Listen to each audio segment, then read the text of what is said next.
Welcome to Good Morning Keys on Keys Talk 96.9, 102.5. Good morning, Keys. Keys Talk 96.9, 102.5, the talk of the Keys. We say good morning to you on this, the 21st of August already. School, of course, is in session. Please do be careful in the school zones. And when near the school buses, you need to be extra alert now. We're going to say good morning to Commissioner Jim Scholl, District 3 Commissioner, with us on Good Morning Keys. Hello, sir. Hey, good morning, Michael. How are you? I'm doing well. You were bright and early at Sunrise Rotary, back at work already. It's off and running to a busy Friday. It is, and there's always plenty to do. There is always plenty to do. We had the commission meeting earlier in the week. We're going to touch on that just a bit. Let's also bring people up to speed on the Big Pine brush fire, which is now apparently 95% contained. Crews remaining on the scene. Monroe County Fire Rescue 13, Monroe County Sheriff's Office continue to monitor the affected and nearby areas, including overnight patrols. U.S. Wildlife Fire Service also has personnel on the scene, including extra engine in the area. But the area does remain dry from El Nino and Saharan dust. Deep burning fuels continuing to create smoke and small flare-ups. But this has been ongoing for a little while, but 95% containment is good news. It is, and it's probably one of the most challenging geographic environments to manage a wildfire.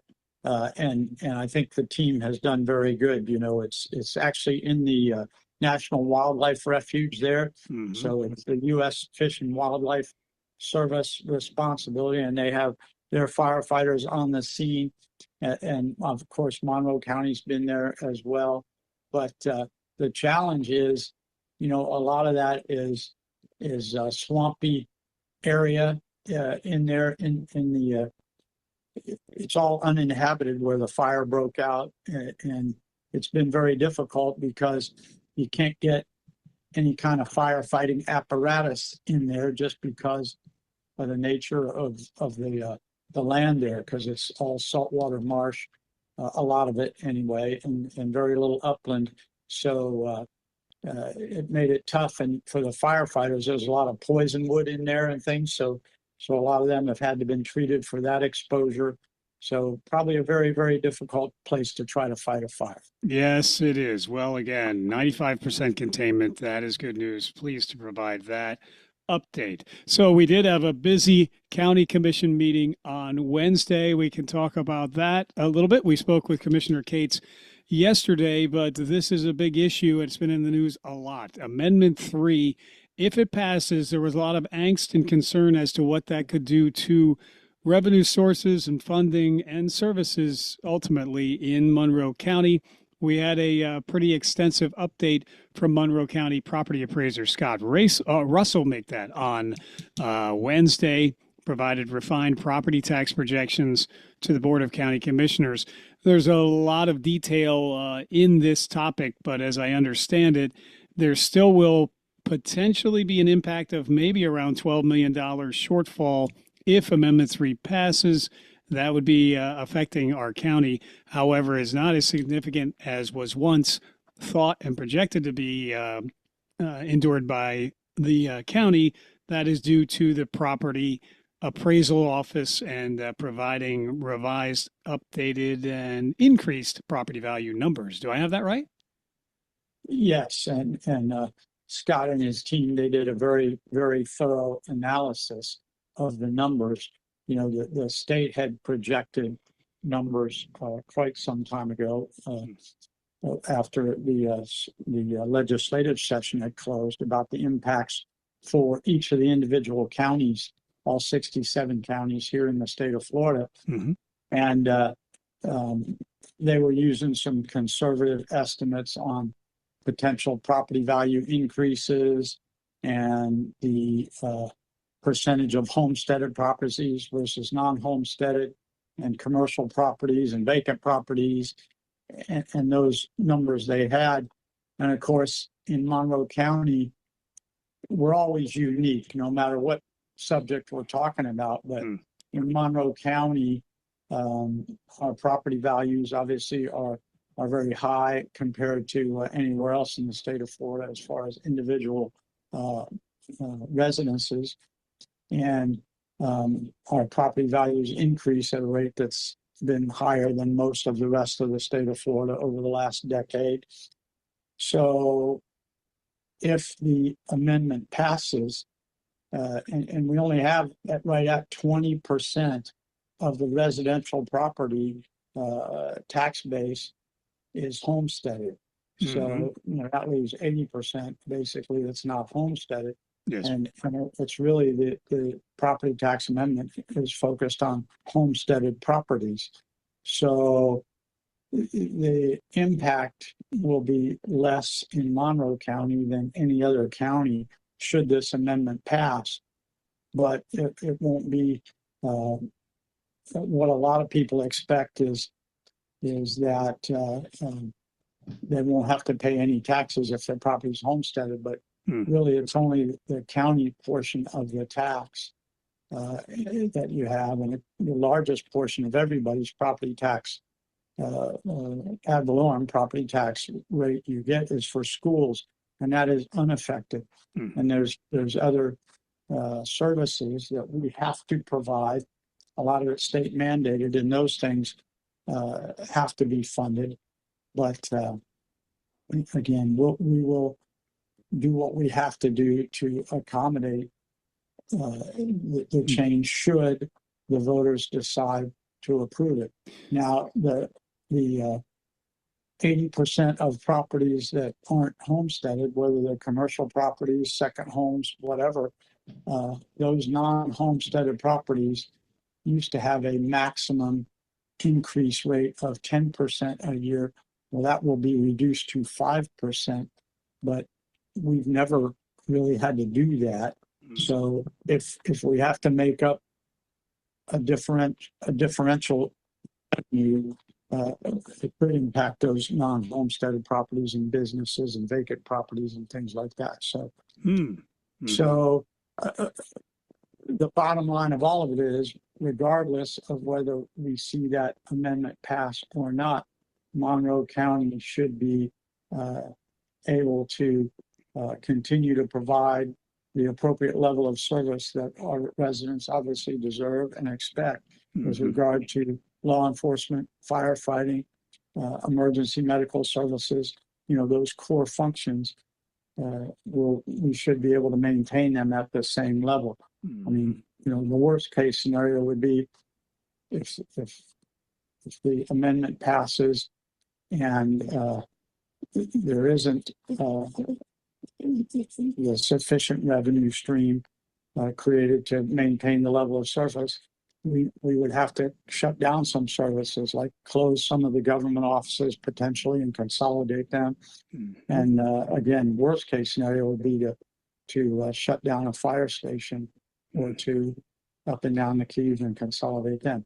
You know, those are options that are low probability, but things that could happen if the numbers change over time. Yeah. Well, many things remain on the table, given the fact that it looks like this Amendment 3 could very well pass, according to the polls we're seeing. But again, it will have some implications. The good news is the implications are not as deep or profound as we once thought. But again, it will continue to provide challenges. Again, measures I'm hearing about $12 million potentially should Amendment 3 pass. But we are speaking with Jim Scholl, Commissioner Jim Scholl.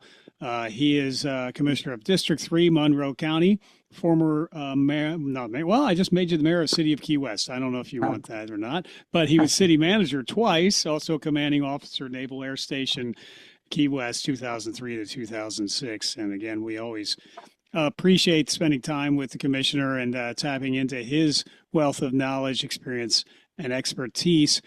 So also Monroe County Online Permitting and Code Compliance Portal getting updated look and new search features. That coming out of the county public information offices and Kristen Livingood.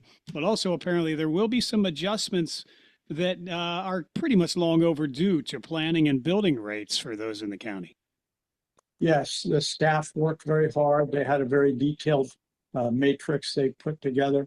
with regard to all of the different building permits and the planning department permit processes that are there, and especially the reviews and the appeal processes that are rather expensive legal processes to go through. That we were not, our fees for those types of applications were very low, and those departments by state statute are allowed to charge fees for services for the cost of running those departments. And our fees were quite low on some of those issues. So we did make fee adjustments for many of those services provided to the community. But for this year, we're almost $2 million shortfall in collecting the revenue for those services. So we did approve an adjustment to the fees. Some of them were quite substantial. Some of them didn't change. But again, the staff analysis was very detailed and gave us the appropriate level of input to be able to make those changes, because those are some of the things that we provide a lot of support to the community on, and some of it is expensive. But so those changes will go into effect. And one of the good things is, and I know for Planning Commission, the appeal process, if there was a denial of an application, that appeal process is much more expensive than what the fee was. So I know a couple of people spoke about that and saying, well, it's going to be very expensive if we want to appeal, but most of those appeals were not successful anyway. But you have a right to appeal Planning Commission decisions, and it will cost more money to go through that process in the future.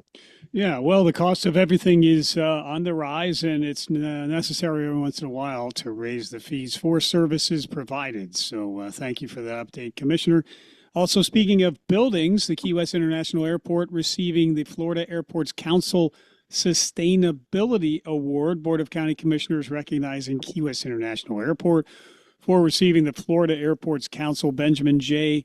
Sowinski Sustainability Award, which is one of the council's highest environmental honors, recognizing innovative sustainability efforts that strengthens Florida's aviation system while honoring the legacy of one of the industry's most respected environmental leaders. Point being, we spent about $80 million of other people's money to upgrade and renovate the Key West International Airport.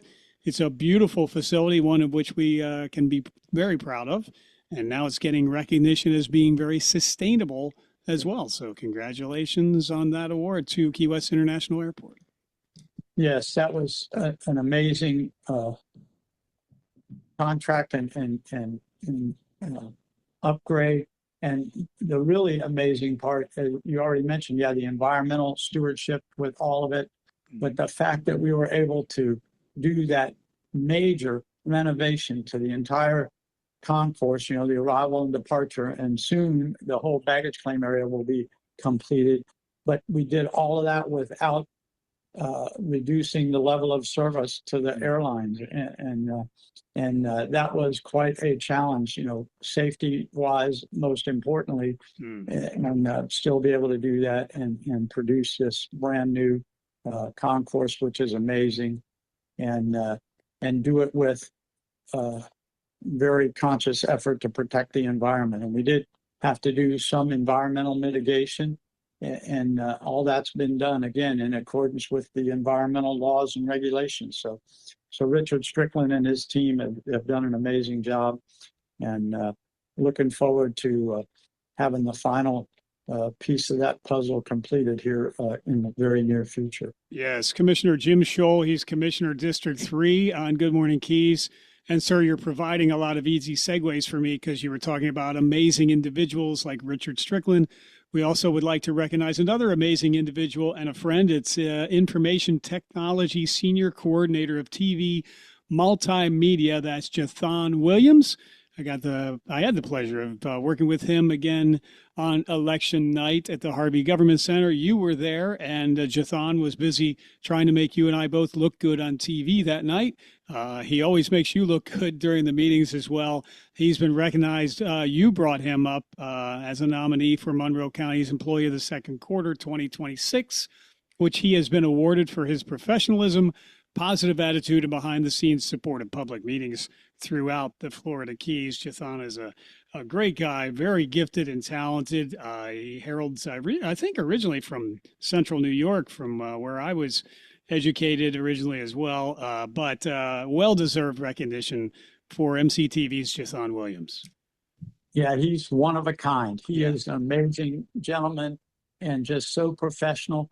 And I told him, I can't believe there's only one of him, because he's everywhere all the time, every day. Mm-hmm. You know, obviously he supports the county commission meetings as our IT professional, running the whole MCTV broadcast, handling all of the online speakers that are watching online and would like to make comments on the issues that we're discussing. And he does all of it just seamlessly. And as you saw the other night, he's a pretty good runner. He was going back and forth from the copy machine to provide those updates from the supervisor of elections office to you guys up there on the dais, and to some of us hanging out in the back of the room. But I just can't believe he does all of our meetings, the planning commission meetings, all the other meetings, public meetings, anywhere where we are in need of that IT support. He is there. And obviously we have the 3 government centers, so he's back and forth the entire length of the Keys all the time, depending on which government center auditorium is being used at the time. So just amazing what he does, and most deserving of that recognition. Yes, sir. Well, again, thank you for bringing him up as nominee, and he is Employee of the Quarter now. Congratulations, Jathan Williams, MCTV, and he's got a long title besides that, but we admire and appreciate all that he does as well. So, as mentioned many times, we want to thank you for your service, not only to our community, but to our country. As I mentioned briefly before, you were commanding officer, Naval Air Station, Key West, 2003 to 2006, but a long decorated history as a U.S. Navy veteran with a lot of expertise, which we continue to tap into, and you continue to help us as member of the Key West Military Affairs Committee, and on. Still the Florida Defense Support Task Force, etc. The reason I mention that, of course, is there is a lot of maritime news that we're bombarded with every day, and the Sultanate of Oman has come into the news as of late, even being threatened with bombing by President Trump. And one starts to wonder, okay, well, what is the significance of all of this? It's the oldest independent state in the Arab world, being ruled by the same dynasty since 1744, had been apparently involved with trying to negotiate some kind of a deal between Iran and the United States. Then it was mentioned possibly that they were negotiating with Iran for control of the Straits of Hormuz.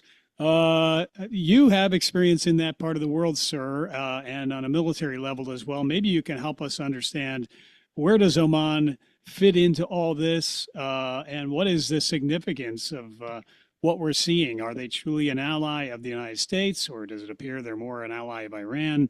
Are they part of the solution to the Straits of Hormuz? Well, they're certainly part of the solution, since they've got the south side of the Straits, and they share that with the United Arab Emirates, and of course Iran is on the north side. So when you go from the Gulf of Oman, there in the North Arabian Sea, and go through those straits, like I say, the north side is Iran, the south side Oman, and then the UAE. But under international law, straits like this that divide bodies of water, you have a right of free passage. Everyone can, and obviously it's a big choke point for the commerce for oil from Iran, and Kuwait.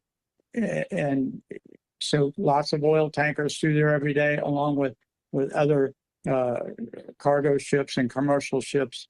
So it is illegal to prevent safe passage through those straits. However, that is something Iran has decided they were going to try to shut it down. And that impacts the entire world's economy. And their proxy rebels in Yemen at the south end of the Red Sea, that's the Straits of Bab el-Mandeb. They are threatening ships going through there, and that's what leads up to the Suez Canal and the Mediterranean. So these are strategically necessary straits of passage for the entire world's economy. And you've got these rebels that think they can disrupt this and obviously impact the entire world. So it's unfortunate that these actors want to do this, but it's illegal. And obviously the United States has been there, obviously with military operations in Iran, but we have been protecting the other nations as well. And Oman is a ally of the United States, but they're in a difficult position with the entire Arab world as well. So it's a diplomatic issue and a military issue, but having been there, but a long time ago, Michael, I haven't been there recently, but I spent a lot of my life in the Persian Gulf and flying with the Omani Air Force. So they are a friend of the United States. Mm-hmm. Indeed. Well, a friend, are we bound by treaties? I don't assume they're part of NATO. I should know all of the NATO countries. No, they're not part of NATO, no. But we've certainly had agreements because, like I said, we used to fly over Oman for training, and they had pilots down there, British expats that were flying their aircraft. So we used to do training with them, and they had divert fields for us if we had an aircraft problem and we had to divert ashore. So Oman, at least historically, has been a good friend of the United States. Yes. And then finally, sir, USS Abraham Lincoln is headed home after extended deployment to the Middle East. The media would have us believe that was kind of an onerous task to be out on deployment for 9 months, supposedly without shore leave. Is that truly the case, or others have said that that's really not that unusual? Well, it depends on the circumstances on the planet at the time. But yes, this was an unusually long deployment. The longest one I ever did was 7.5 months. Yeah. But they're all scheduled to be 6 months. Okay. So if you go with 6 months, you have an extended deployment. And this one was particularly difficult because of disruptions in the supply chain, in being able to keep the ship fully supplied. And that's food, it's fuel, and it's also parts and everything else. So, and the ships have a maintenance cycle. And when you disrupt that maintenance cycle, it is very difficult to be able to maintain all the systems in good working order. So yes, they've had their challenges. And yes, long deployments without port visits can be not good for morale. But the vast majority of the United States, members of the United States Navy, especially those on sea duty, we know that there's going to be issues that change the schedule of operations. And we used to joke about it in the Navy. We only write a schedule so we have something to deviate from. But there's always impacts, and we have obligations to be out there. And of course, the Navy is much smaller than it used to be. When I was in the Navy, we had 12 operational aircraft carriers. Now we're down to 10, and the battle groups that support them, we barely have 300 ships total in the whole Navy. And when President Reagan was there, we worked our way up to almost 600 ships. So our ability to be everywhere on a sustained basis is significantly diminished. And that obviously makes it harder on the resources we do have. Yes, sir. And at some point in the future, I'd love to have a conversation as to how and why that, reduction in ships and the Navy overall has occurred. And, if that's still, if that was a bad idea, a good idea, maybe the ships and technology are better. I don't have a full understanding, but I'm sure that you can shed some light on that. But I don't want to dominate all your time this morning. It does look like, though, that USS Abraham Lincoln will be relieved by the USS George Washington, which is now in the region. So we thank all of our service members for their sacrifice, including what you've done for our country and for freedom as well. We are very humbled by your service and that of so many others. The good news is that we're hearing also that recruitment numbers are up, and at least the Army apparently has hit their recruitment target for the year already. And it seems that despite some morale issues on some vessels, etc., overall it looks like patriotism and military service is maybe back in style. Well, yes, it's always a sine wave of people that are willing to join the military, but it's a great opportunity. And if you're getting out of high school and you think that would be good, it would be a great opportunity because the education opportunities, whether you stay in or if you just do your minimum term and get out, you're way ahead of the game as far as pursuing any further training or education on the civilian side. And if you make it a career, then that's great too.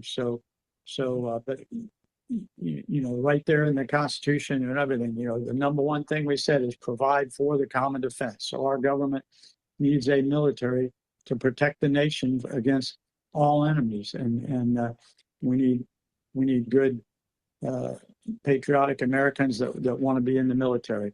Yes. So recruitment is up, and that's good. Yes, it is. Well, again, it's Jim Scholl. He is District 3 Commissioner, former commander of Naval Air Station Key West, City of Key West, city manager 2 times over. They kept asking you back, so we appreciate all of your unselfish service to our community and, as I mentioned, to our country. I think you have a second career, should you choose, as a military analyst, at least for us, and anybody else who would tap into your expertise, I'm sure would benefit. I hope the audience did enjoy our discussion as much as I enjoy our discussions, and thank you again for your time and service. Is there anything else that we neglected to mention at this time, sir?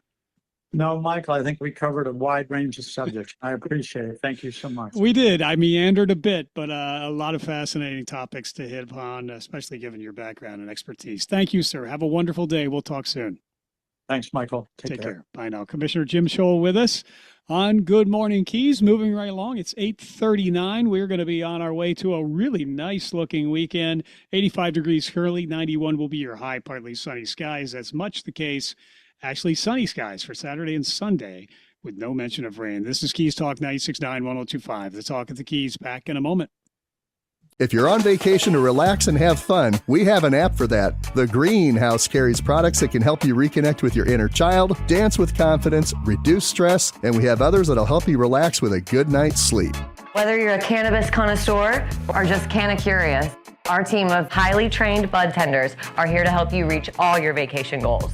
Just dance your way into one of our many locations and share your goals with one of our highly trained bud tenders. All product recommendations come with a money-back guarantee, no medical card needed. You just have to be 21 or older. I tried the Greenhouse Guarantee, 100% satisfaction or your money back, and I'm still smiling. The Greenhouse. We spell it with 3 E's so that you can't say it without smiling. If smiling is your goal today, then type the word green with 3 E's into your browser and find the Greenhouse that's closest to you. Stop on by and stay high. We're up and down the Florida Keys and other parts of South Florida. Are you frustrated by weight gain even though you constantly diet? Do you have low energy or always feel tired? It could be hormonal imbalance. Hormonal imbalances, especially as we age, can be the cause of depression, weight gain, mood swings, decreased libido, and many other chronic conditions. At Keys Med Spa, we have helped thousands of women and men regain their hormonal balance with BioT, bioidentical hormone optimization therapy, and the results are life-changing. Keys Med Spa BioT hormone therapy is safe, effective, painless, and affordable. And the big difference at Keys Med Spa, this is all overseen by renowned Dr. Peterson, who has had a medical practice in the Keys for over 27 years. Cool sculpting, Botox, skin treatments, BioT hormone therapy, and more. Dr. Peterson and his team are here to help you maintain your youthful glow and vitality. To see if BioT hormone therapy is right for you, call Keys Med Spa today at 305-587-9183.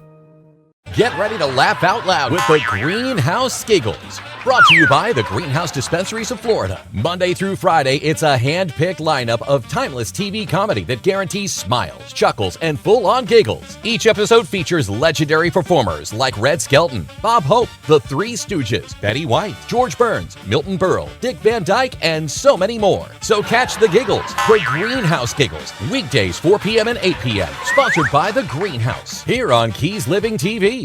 If it's happening in the Keys, you will hear about it here. This is Good Morning Keys on Keys Talk 96.9, 102.5. Good morning, Keys. Keys Talk 96.9, 102.5, the talk of the Keys, 21st of August now, and it is looking like a very nice weekend. As mentioned, weather should be perfect to be out and about or even on the water as well. We're going to say good morning to Maria Protopsaltis from Samuel's house. Good morning, Maria.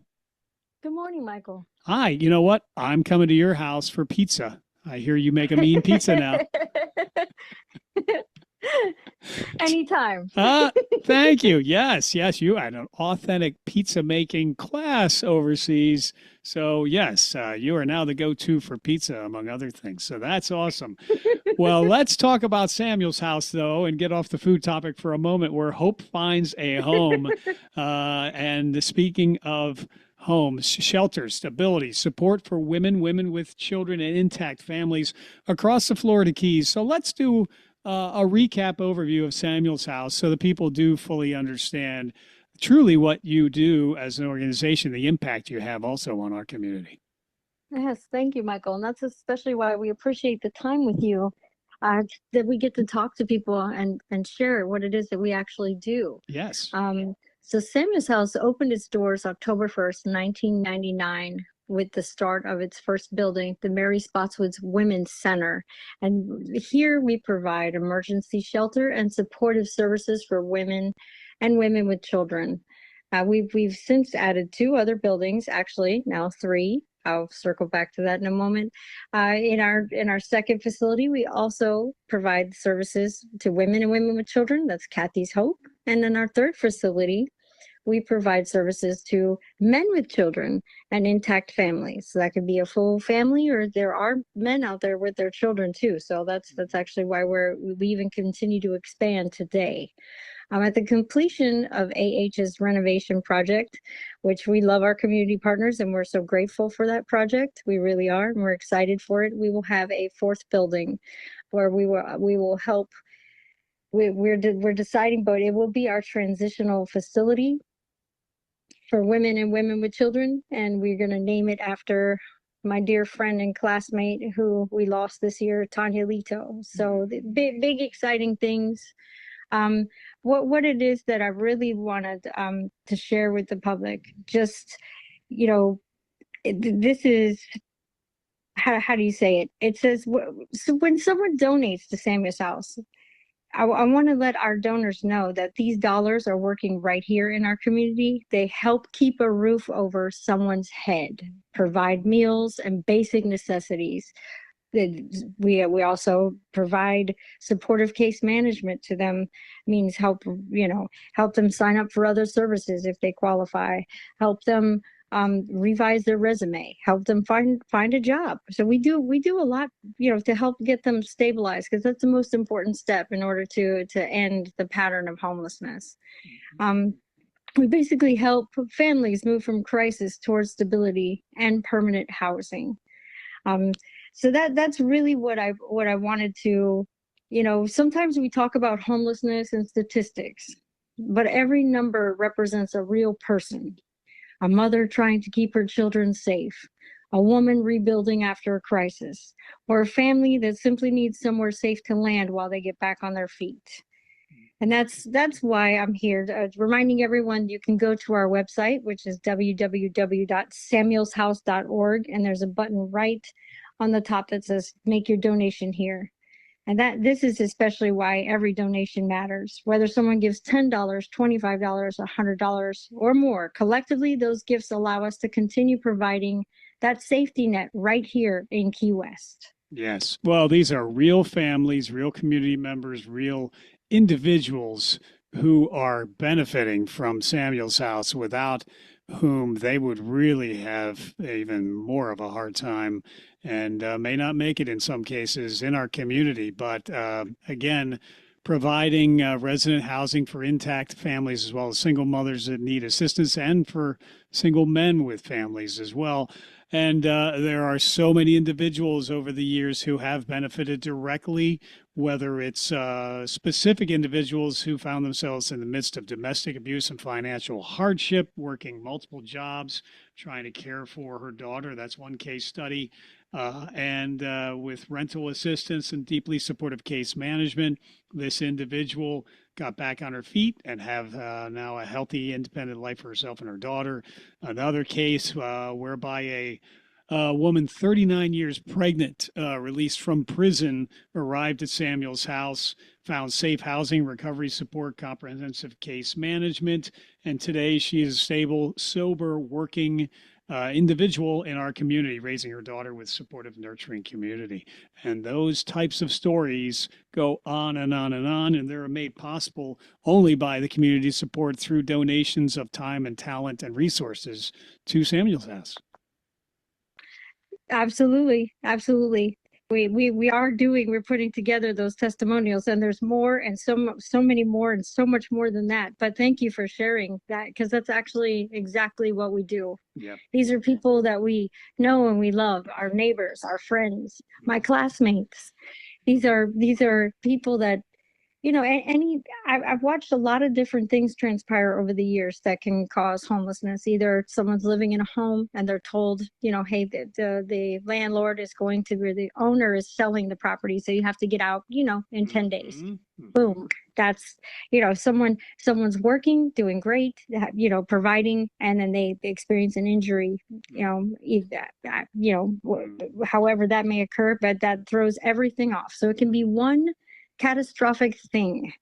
It could be a couple working in their household, and then one of the spouses, either becomes ill or injured, and then, that's where people start falling behind, and that's where the notices of eviction start coming. And that definitely, yes, that's where, not only our 4 facilities, but our grants and our rental assistance program comes in handy. The funds go fast, but you can always, I'm going to give everyone my email address, and you can say, I heard about these opportunities on the radio. So I want to let the community know we do have available units at Kathy's Hope. Mm-hmm. They fill up very quickly. So if you or your neighbor, a friend, of someone in need of housing that may qualify for this, they're actually they're individual units inside a shared communal space, but they all have their private bathrooms, so they're very nice. Mm-hmm. And while I'm going to give my email address and our telephone number as well, because I also have an invitation for our community this morning. Okay. So in alignment with another one of our community partners, Samuel's House has been selected as Sloppy Joe's Foundation Catterday beneficiary for the month of October. That's Yay. 5 Saturdays. Yeah, everybody likes to have a costume in October, and cat ears are perfect. Yes, we do. I will say I'm putting together a great lineup of volunteers, and they're all very enthusiastic. Excellent. And I love that. Excellent. So we're basically looking, as the beneficiary for October, we are in need of volunteers for every Saturday throughout the month of October. That's 5 Saturdays in different shifts. So we're putting together our Samuel's House Catterday team now, and I would absolutely love to have members of the community join us. And in alignment with that, it's not only Catterdays. I did mention Holiday Village with our community partner Wesley House, who we work very closely with. Yep. That'll be coming up in December. So right. Come work with us. Have a good time. These fundraisers are a lot of fun. I don't know if anyone's had the chance to participate in a nonprofit fundraiser or volunteer or work it, I highly encourage it. I strongly suggest it. It's a lot of fun, builds character, and then you actually get to know more about the agencies, the people working within them, the people that we're serving. Sometimes I do get, if the stars align, I can get someone who is in our program to come speak at one of those Saturdays, but it's very good for awareness. I'm not speaking just for Samuel's House, but yes, it's very important for us too. And my message to the community is, if you can give us a Saturday or even several Saturdays, please contact me directly at Samuel's House. I will give my phone number, my email at the end, and tell me you heard about this on the radio and we want to join October Saturday team, and I'll get you added to our volunteer schedule. And also, if you're interested in housing at Kathy's Hope as well, our number is 305-296-0240, and I'm extension 114. And you can send me an email directly at maria@samuelshouse.org. And I would just love to hear from you. I always want to tell our community how grateful we are, what an honor it is to work side by side, not with our residents and our community partners and our donors. There's so much gratitude for each and every one of you. And if I stood here with a list, we would have me on all day, Michael, and I wouldn't want to do that. But there's so many, and I'm just so, not just me, but us as a whole, every resident, all of our families, on behalf of them, thank you. Absolutely. Maria Protopsaltis with us from Samuel's House. SamuelsHouse.org is where you find out more. The contact info is there. Maria@SamuelsHouse.org. Is that what you said for the email? Yes. Okay. Yes. SamuelsHouse.org. Okay. Very good. Well, it doesn't take a lot of time on your behalf, but it makes a huge impact on someone else's life when you volunteer, give your time, give your resources on behalf of Samuel's House. So again, SamuelsHouse.org to do just that. Saturday is coming up in October. The call is out for volunteers for this fundraiser with Samuel's House and Sloppy Joe's. It will be fun. I guarantee it, especially with you at the helm, Maria. No doubt. So thank you. Yes, ma'am. Anything else we should mention at this time? No, I wanted to say a big thank you. If anyone that wants to donate their time or their donations, again, thank you. Our website, call us, send us an email. We'd love to hear from you. And thank you, our community as a whole, because without you, we couldn't do the work that we do. Yep. Well, it is so important, the work that you do. Samuel's House, where hope finds a home. So thank you, Maria, for being here and for all that you do. We will talk soon. Thank you, Michael. Talk soon. Yes, indeed. Bye-bye. I'm coming for pizza. She missed that part. Anyway, Keys Talk 96.9 1025. The Talk of the Keys. We'll return with more of Good Morning Keys in just a bit. Hey, Key West. Dan Hughes here from Historic Pepe's Cafe and Two Friends. Summer specials are here, and there's one number to remember, 1995. 1995. A summer breakfast, lunch, or dinner menu with a real drink, mimosa for breakfast or something stronger for lunch and dinner for $19.95. 1995. And desserts included. And Pepe's Happy Hour is now 1 to 6 p.m. More in I Love Key West history. And we ain't done yet. Happy summer 2026. 1995. Hi friends, AJ King here with Kia of Key West. August is here and there's no better time to upgrade your ride before the busy fall season. The all-new Kia K4 delivers bold styling, advanced technology, impressive fuel efficiency, and a comfortable interior that's built for every drive. Whether you're headed back to school, back to work, or just getting ready for something new, the Kia K4 gives you premium features without the premium price. Make this August the month that you drive home in your brand new Kia K4. Come visit us at 2826 North Roosevelt Boulevard or visit us at KiaKeyWest.com. Come see why Kia and the Keys just go together. For more than 75 years, the Florida Keys Mosquito Control District has helped protect our communities from mosquitoes and mosquito-borne disease. Hi, this is Chad with Florida Keys Mosquito Control, reminding you that the summer mosquito season is here. Daily rains can create standing water around homes, while high tides and wetlands can produce large numbers of aggressive salt marsh mosquitoes across the Florida Keys. That's why FKMCD uses science-based surveillance, larviciding, and targeted treatments to control mosquitoes and help protect public health and quality of life. You can help too by dumping standing water around your property. covering containers that collect rainwater, and using insect repellent when spending time outdoors. As always, Florida Keys Mosquito Control is here to help when you need us. Visit keysmosquito.org for more or call us 305-292-7190. That's 305-292-7190. Good morning, Keys on Keys Talk 96.9, 102.5.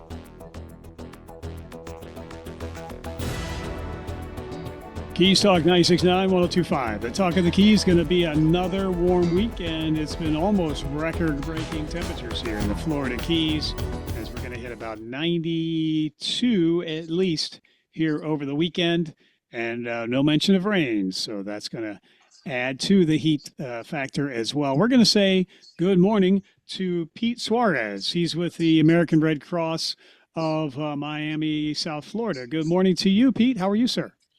Good morning, Michael. I am doing fine, and during the day, trying to stay out of the heat. Well, yes, indeed. Let's talk about that, because the heat is a factor. It can cause a health hazard and a safety hazard to many.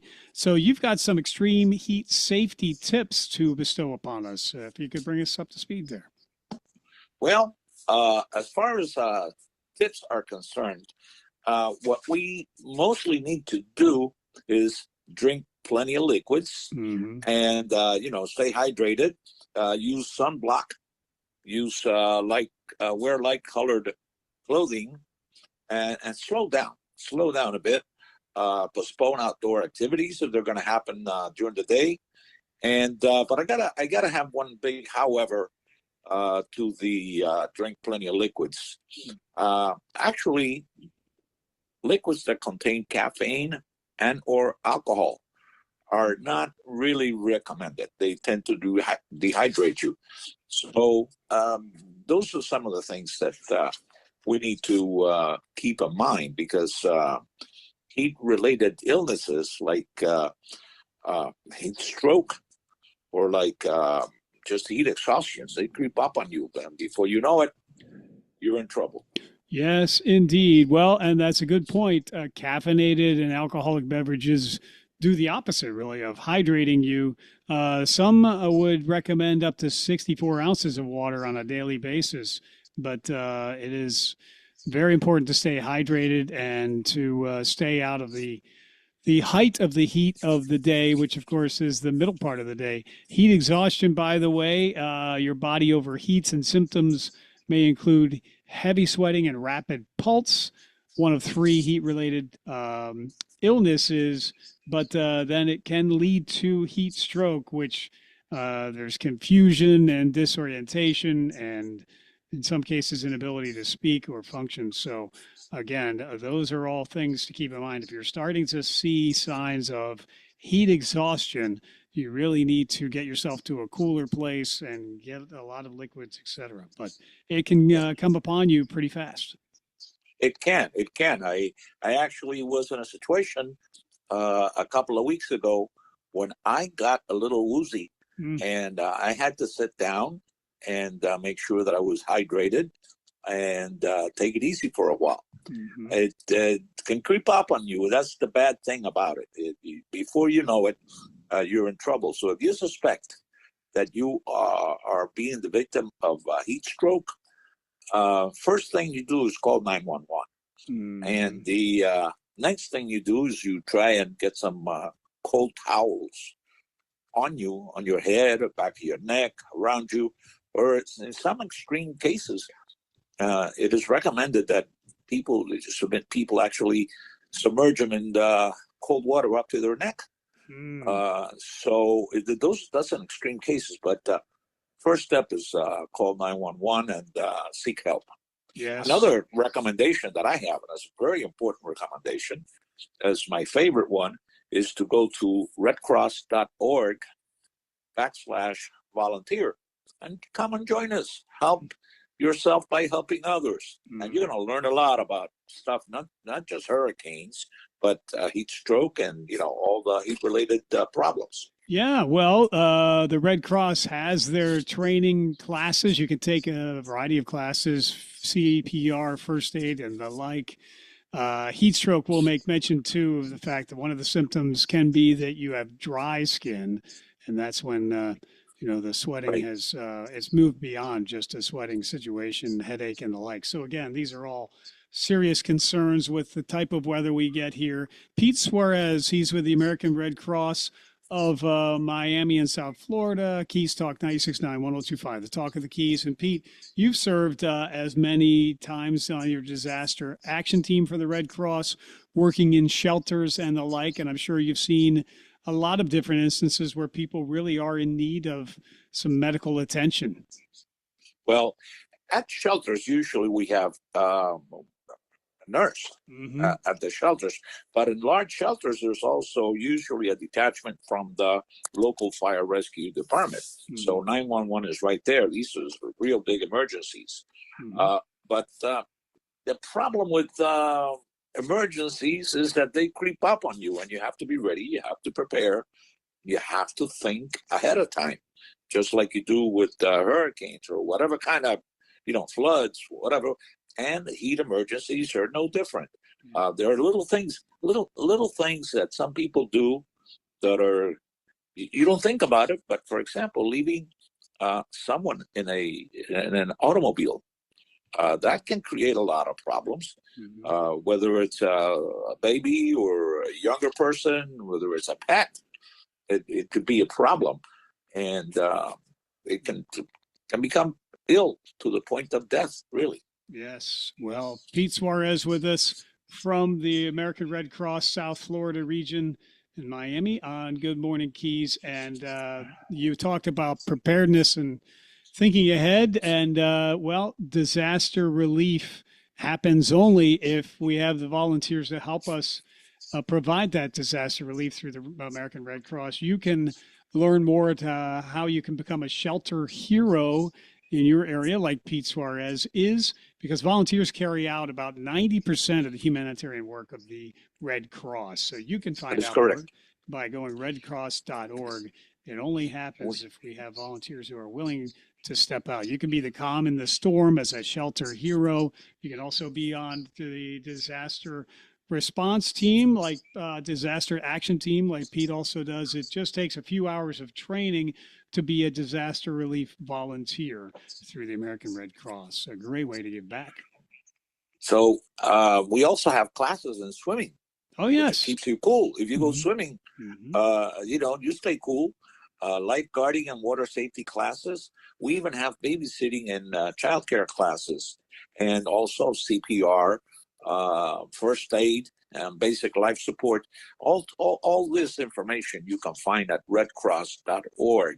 And in there, navigate through, most people nowadays can do that, navigate through the site, and you find all kinds of useful information. And as I like to say, you want to really learn about it, join us, become a volunteer, and be part of the Red Cross. Be a partner with us. Yes. Yes, indeed. Well, Pete, we appreciate you and the fact that you volunteered so many times and continue to give back with the American Red Cross. We appreciate all of your service. Is there anything else, though, that we should mention at this time, sir?